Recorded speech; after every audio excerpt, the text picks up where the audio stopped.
أهلا بيكم في أول حلقة من بودكاست أبناء البطة السوداء.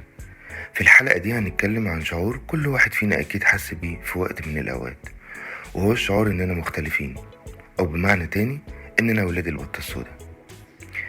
مين فينا ما حسش في وقت من الأوقات إنه غريب أو مختلف عن الناس اللي حواليه؟ ممكن تكون حاسس إنك مش زيهم مثلا، إنك عندك حاجات بتحبها أو اهتمامات مختلفة عنهم، وده بيخليك تحس معظم الوقت إنك خارج دايرة الاهتمام.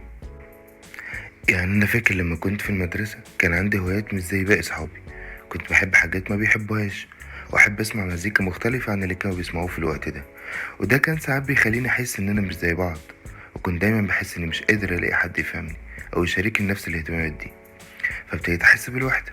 كتير مننا مروا بتجربة زي دي، صح ولا إيه؟ الشعور ده بقى بيبقى ليه أسباب نفسية. المختصين بيقولوا إننا كبشر بنحب دايما إننا ننتمي لمجموعة ونحس إننا جزء من المجتمع، ولما بنحس إننا مختلفين بنبدأ نشك في نفسنا ونحس بالوحدة، ونقول ساعتها أكيد المشكلة عندي يعني. طب نعمل إيه لو حسينا الإحساس ده بقى؟ أهم حاجة إننا نبقى مؤمنين بنفسنا وباختلافنا. مفيش حد زي التاني، وكل واحد فينا عنده حاجة مميزة أكيد، ما هو أصل مفيش حد اتولد سادة يعني. وبدل ما نحاول نبقى زي الناس، ممكن نستغل اختلافنا ده ونحوله لقوة. في نماذج كتير من مشاهير في مجالات الفنون والأدب كانوا مختلفين وعشان كده قدروا يوصلوا اللي بقوا عليه. خليني أقول لكم شوية أمثلة. الفنانة المكسيكية فريدا كالو، اللي اتشهرت بأسلوبها الفريد والمميز في الرسم، كانت بتعاني من مشاكل صحية من وهي صغيرة، وتعرضت لحادث سيارة خطير جدا جدا أثر على حياتها. رغم كل التحديات دي حولت تجربتها الشخصية لأعمال فنية مليانة بالتعبير والإبداع، وبقت من أهم رموز الفردية والاختلاف. كمان في الفنان السريالي الأسباني سلفادور دالي، اللي كان معروف بتميزه وابتكاره في فنون الرسم.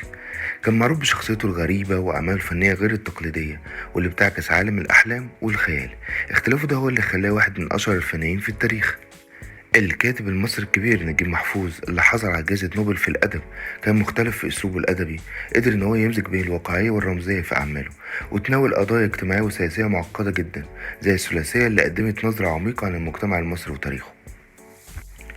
وفي كمان مثل تاني مختلف عن التميز والاختلاف في مجال التكنولوجي مع شركة أبل. لما عملت أول جهاز آيفون سنة 2007، ما كانش مجرد موبايل جديد في السوق وخلاص، ده كان تحول جذري في ازاي تستخدم التكنولوجي في حياتنا اليومية. تميزت أبل بتقديم تصميم أنيق، ومش فكرة تصميمه بس، لأ كمان نظام تشغيل مختلف تماما عن أي نظام تاني. وعشان كده قدرت أبل تتفوق على كل منافسيها وتحقق نجاح هايل، وخلاها واحدة من أكبر وأشهر الشركات في مجال التكنولوجي. اللي عايز اقوله ان كل واحد من المشاهير دول قدر يستخدم اختلافه كقوة، ودفع اكبر للابتكار والابداع، وخلاهم يسيبوا بصمة مميزة جدا في مجالاتهم. اختلافنا هو اللي هيخلينا مميزين، ويساعدنا في تقديم شيء فريد للعالم كله. في نهاية الحلقة حابب اقول لكم ان الاختلاف مش حاجة وحشة خالص، بالعكس هو اللي بيخلينا مميزين. لو عندكم تجارب حابين تشاركوها معانا، او عندكم اسئلة عاوزين نجاوب عليها، اكتبوا لنا في الكومنتات او ابعتولنا على البيج بتاعتنا.